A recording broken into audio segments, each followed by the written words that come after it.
morning and good afternoon and good evening, whatever time that you have tuned into the Speakers Bureau. This is the St. Lucie County Speakers Bureau, and we are here to encourage, to inspire, and to motivate our community to be the best that one can be. Our students first, and then everyone else. And we do that through telling stories, our life stories. And so we hope that you enjoy this segment of the Speakers Bureau. Today we have a very special guest. We have Dr. Helen Wiles, and she is the Deputy Superintendent of St. Lucie County Public Schools. Welcome, Dr. Wiles. Thank you so much for inviting me. Thank you so much for coming. We certainly appreciate you taking the time out of your busy schedule, because I know your day is like nonstop.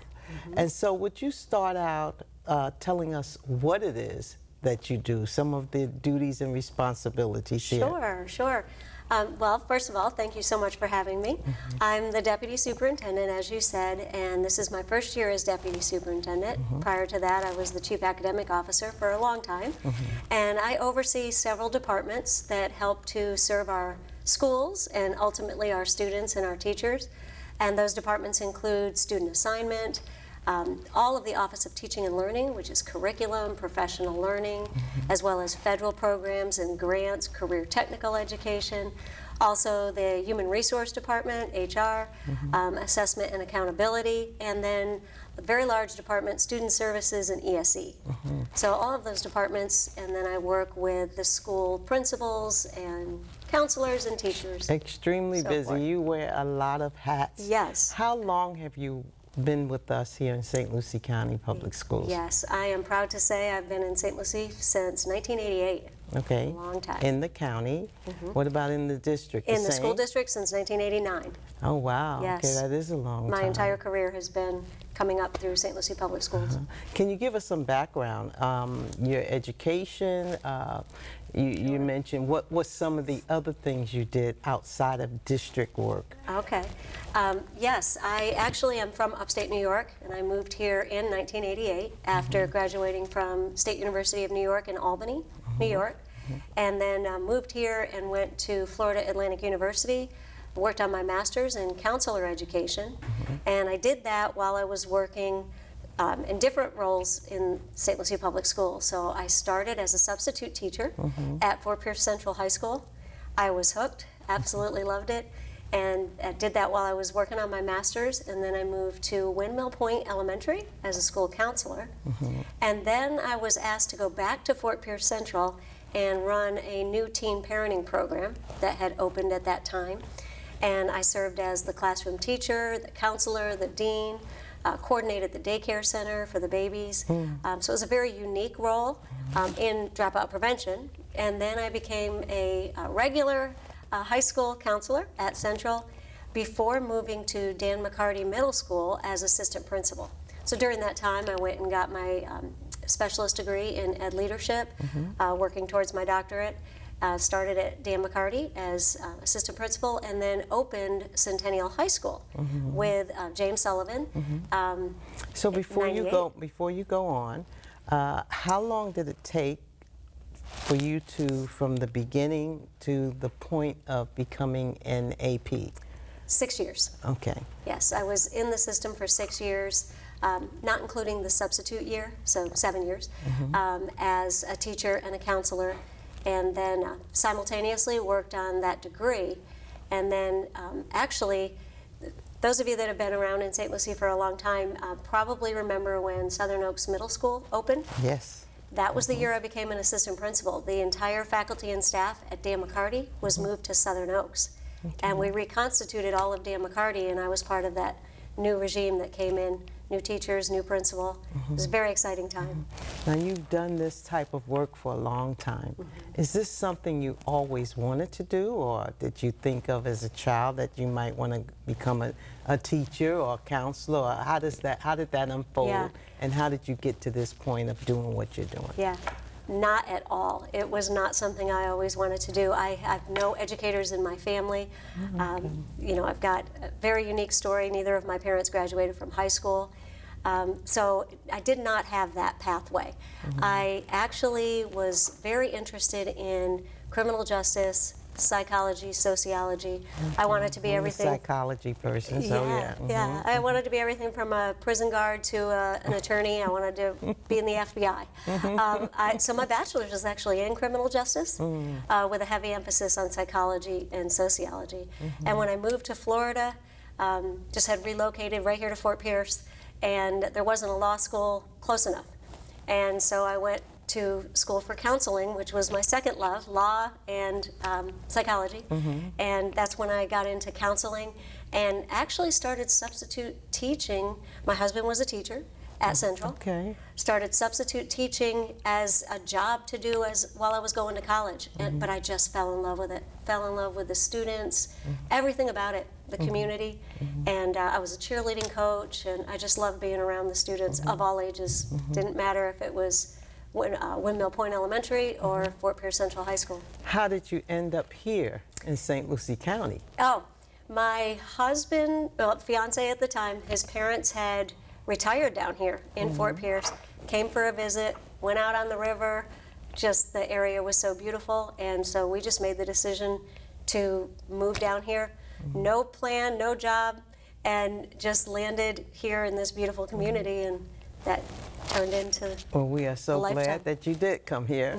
Now, take us back a little bit into your childhood and who you are, so we can know who Dr. Wiles is. And yeah, just to give us some background of your childhood. Okay. My childhood was happy but poor.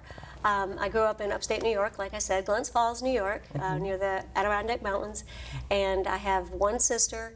And my parents, very unusual story. My mother actually grew up in Ireland, Wexford, Ireland. She dropped out of school in 3rd grade. Extreme poverty, extreme. At 16, she left Ireland and moved to Scotland and then Wales by herself. Really just finding a career path and a life path. And she wanted to go to the place where she saw the John Wayne movies, and she got on the Queen Elizabeth. She was sponsored by a family to come here as a maid. And so she had to work for a family for 1 year, and they paid her way over on the Queen Elizabeth ship. And she landed in Glens Falls, New York, where there are no cows or horses or anything. And my father, also Irish, he had dropped out of high school as a senior when his mom passed away. So she met your dad after she came? She did. She came alone, and she was working for this family as a maid. And my father was helping to run his family business, which was a small grocery store, and he was a butcher. And he used to deliver groceries to this house where my mother worked as the maid. And so they met at the back entrance of the house where she was working. And they got married and had the two of us. And it was a very modest life. I did go to a private school. My uncle that owned the business with my father paid for us to go to a private school, which actually was quite challenging because I was the only poor family, the only poor child at this school. Consequently, I really do remember very vivid memories of being teased, picked on. By today's terminology, we would say bullied. And I just fell in love with my schoolwork, and I just stayed focused on that, and was probably the teacher's pet in that way. Always looked to the teachers to protect me, really. And that's probably why I ended up in counseling. Okay. Yeah. And then in high school, I took psychology courses and criminal justice courses. And I actually do remember learning the word resilient. And I remember saying, that's me. I'm resilient. And it wasn't that my parents didn't try. It was that they didn't know. My mother didn't know the American grading system. Okay. I could tell her any grade was a good grade, and she believed me. So that was rough. And my father was working all the time. So it was really my mother just doing the best that she could. Wow. So your sister is older or younger? Younger, 1 year, 1 year younger. Okay. And she's a school counselor also. Oh. Yeah, she's still in New York, but she is still a counselor. She's a middle school counselor. Wow. So this is why we share stories on the Speakers Bureau, because we want others to know that it's not like we grew up with a silver spoon, Sure. you know, and we're able to help others understand that, yeah, they can do it. You have to be resilient. That's a very important word. Yes. And tell us why you think that is so important, being resilient. You mentioned that word. Yes, for so many reasons. I think not everybody has adults that can provide guidance or positive guidance or role models. And resiliency just means that you fight through it and you look for solutions. You stay positive and hopeful. And so I believe that is somehow what I did. And I don't know how I did it as a young child, but I do know how I've helped other children do it in the role of a counselor. And I think our teachers help students with that every day. It is different for every child. For some children, they're facing really, really adverse situations. And in those cases, they do need to find a positive role model. That's why I'm really pleased that we are a Kids at Hope district. Yes. Students do need to find somebody to connect with. Yeah. Or they need to find interests that will get them excited. Keep them positive and keep them working hard. I try to emphasize that. You can't rely only on intelligence. It has to be about working hard and putting in the effort. Oh yes, and I can think of story after story of young people who worked hard, and as a result, they wasn't the most intelligent person in the classroom, far from it. Right. But they were determined to be the best that they could be. Absolutely. And it opened up doors and made room for them. Absolutely. Yeah. And people can overcome. You know, I didn't know about scholarships. Another reason I became a counselor, because I don't know why I wasn't aware of. I missed the SAT cutoff score for a scholarship by 10 points, but nobody told me. I discovered it years later. And I still was able to go to college. I went to a community college to make it happen. I stayed home for 2 years, worked. I worked 50 hours a week to raise the money to have the tuition. So there's ways, and I believe everybody can do it. Determination, determination, and believing in yourself. That's right. No matter what the situation is, and what you know, what family you were given, and what life as a child, believing in oneself can take you to places that you never even dreamed you could go. I believe that's the key. And don't believe what other people tell you if it's not positive. If it's anything other than you can do it, find somebody who's going to give you a different message. Yes, and speaking of that, who or what are you most thankful for? Well, at this stage of life, I would say it's my family, my children. I have 3 children. I have an amazing husband. I have 2 grandchildren, which is the joy of my life. For, yes, a lot to be thankful for. Great watching them grow up, and it's a different time. But I am most thankful for that family support. And then second to that would be my work family, everybody here. This really is a great place to work. I know we use it as a slogan, but I truly believe it. And I believe it's because we all have positive intentions for our families. And what I love about St. Lucie County Public Schools is that we really do try to work with every child every day. Each child, because all the different children come from different backgrounds. And even those that come from affluent homes, there's something that could be going on. Absolutely. It could be alcoholism in the family or whatever it might be. But every child, no matter what, where they come from, or what type of disability they have, that we have people out there in our district that are really working with that child. I'm currently volunteering, I'm so excited, at one of our schools in the deaf class, And I've fallen in love with those children. I mean, it's just, they have so much potential, like any other child, you know, and so to see that, and to see that blossom. So I'm excited about St. Lucie County Public Schools and the people that we have working for us. Can you Okay, you mentioned who made the most impact in your life or what you're the most thankful for. My next question is, can you name a person who made a tremendous impact in your life? Yeah, several actually. I would say my mother did, even though she didn't have the skills, she didn't have the knowledge. It was more just she did believe in me.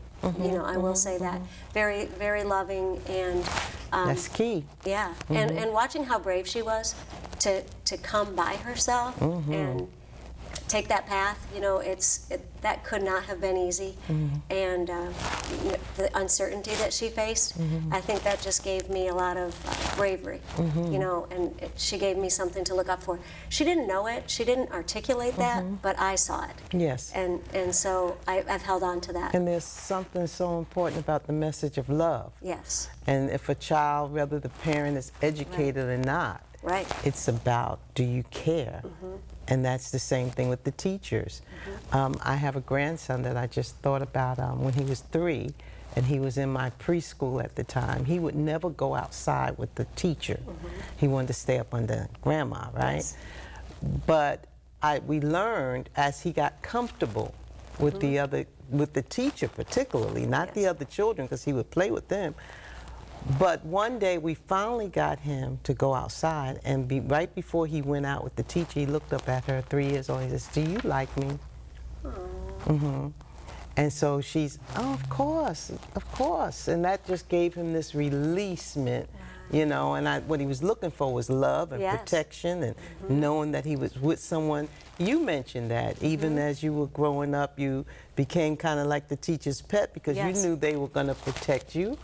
And they were going to watch over you That's right. against the wiles of the other children, right? Yes, yes, and that is why I always have trouble picking one teacher, you know, because I remember my kindergarten teacher, my 4th grade teacher really stands out for me because I was learning some really hard math skills that year, and she made me feel like I could do it, and you know, I remember her. And there's a couple high school teachers in that category as well. So you don't want to pinpoint anyone specifically. The 4th grade teacher is probably the grade? most, and her Okay. name was Mrs. Savitz. Yeah, she was a very special lady. Why? Because she did give me, I was very, very painfully shy. People find that hard to believe now, but I was painfully shy. And she did a lot of making us get up and speak publicly in the class. And that was the last thing in the world that I wanted to do. And she made me do it. And that helped me. I know it helped me going forward. She also had us do a lot of academic competitions. And for me, I was competitive, and that was something that I loved, and I felt like I got internal rewards for. So she stands out to me. Interesting. The one that stood out made you do some stuff you didn't want to do, right? That's true. Very She interesting. did it with a kind heart. Yeah, And she was very that's loving. important. Yes. That's very important. Children know when you're doing it for the right them. reasons. Yeah, I often agree. say tough love when I'm dealing with children because sometimes you have to be tough. But the whole time you make sure that they know that you care Right. and that they mean the world to you and that you want the best for them. But sometimes you have to be tough because That's kids true. can be tough on That's you true. if you're And not. they know they need boundaries too. Yes, they do. Doesn't mean they have to like them, but they know they need them. They do. Let me ask you, how do you push through the worst times? You know, whatever those times are, if you can think of something or some stuff that might have happened that was very challenging for you, how did you push through that? I tend to stay very internal initially. You know, a lot of prayer and reflecting on the positives. You know, I always look for the silver lining, as they say. Look for something positive, and then I have the people closest to me that I do talk to, and that does include my husband, a few very close friends, and my children. So sharing once I'm ready to share helps get me through the toughest times. But I tend to be a positive person, and I don't dwell on things for very long. I tend to look for the positive very quickly. That's a good thing, yes. Do you believe in second chances? Oh, 100%. I believe in second and third chances and fourth chances. Having started early in my career with alternative education or dropout prevention, I believe that especially young people need multiple chances. Not only that, people need to be encouraged to feel safe to make mistakes. If you're never making a mistake, then you're not trying new things. And so, yes, second chances for everyone. And people really can change when they are inspired to, have a reason to. So, you know, with adults, I do believe in second chances. You know, to the extent where everybody that's exposed to that person is still safe. So, you know, there's some mitigating factors there, but for young people, yes, over and over. And do you think that maybe really becoming a district of second chances, that has something to play to deal with our success with our graduation rate? It really does, because if a student has fallen behind, we don't give up on them. We put. And I remember the time when schools did that, not just this, when society did that. I do too. If that child didn't keep up or couldn't keep up for any reason, they were left behind. That's right, and it was like the hard line, and you know, we have to teach them this or that. But in reality, you have to help them get to the goal. And for us, it is if they've gone as far as dropping out, we try to get them back, and we now have programs for them that are flexible to meet whatever their needs are, because like you said earlier, you don't know what challenges they're facing. And you that know, shows that we care. Then that child opens up once they find out, I got some people that support me and that really cares. absolutely, and that, you know, we're going to give you the support you need or the hours you need, whatever it is, to get them to be successful. And it has really had a major impact on our graduation rate. And it doesn't even matter if the student is incarcerated. We're going to try to get them to that goal so that one day they can do whatever they dream to do. And speaking of graduation rate and academics, we've got a new initiative. You know, we've always had it, but now we're really focused on attendance. Talk to us a little bit about that. Yes, actually we are seeing that there's a change in people's commitment to attend school every day and to be there on time, ready to learn. I do believe that COVID had an impact on that. Everybody got more relaxed and got used to staying home. It became a habit. You know, they say if you do something over and over again, it becomes a habit. It becomes a habit. So now we've got to change people's behavior and get them to come to school over and over again. And so we are really focused on getting students to school, because we're seeing if they're not there for the instruction, especially our youngest children, when they're trying to learn how to read or learn those foundational math skills, they are behind for a long time, and it takes a lot of people to help them catch up. So we're trying to stop that at the beginning and get everybody understanding how important it is to get our children to school. And that includes parents of young children, it includes employers. Don't have students working late into the night and have it affect their attendance the next day. You know, it's a community effort, for sure. Yeah, you mentioned with the parents how important it is. And making sure the kids get to sleep on time, you know. We've got a kid right now who we've got to talk to their parent in our after-school program because they're falling asleep. Oh, yeah. And you know, the kids have these phones now, and so they can be up really late at night without the parent even knowing on that phone. So parents have to really be aware of that to make sure that child is not only in school, but they're alert while they're in school. That's so true, and there's actually going to be new instruction this year on social media and the dangers and the impact that a phone can have, and that would include not allowing children to have it at night, keeping them up. It has so many adverse effects. Now, Dr. Wiles, you are Deputy Superintendent, which means you're the next person right up under the superintendent to kind of, for parents to understand, oh, she does this, she does this, she does the other. But you are that person right directly under the superintendent here in this district. So we've got a couple of questions we want to ask, because you've really achieved and really have built yourself up here. What advice would you give someone who is going into leadership position for the first time? Excellent question. My advice would be to do your research, learn what you need to learn in terms of content information, work on communication skills, being able to articulate your point in a it's funny, I'm not articulating my point right now, but be able to make yourself clear. Yeah, be able to make yourself clear and be able to communicate challenging topics in a kind way, but really to look for mentors, but follow your own style. You can't be somebody else. You need to do what's natural to you, and also learn what pathway is natural to you. There is not one pathway.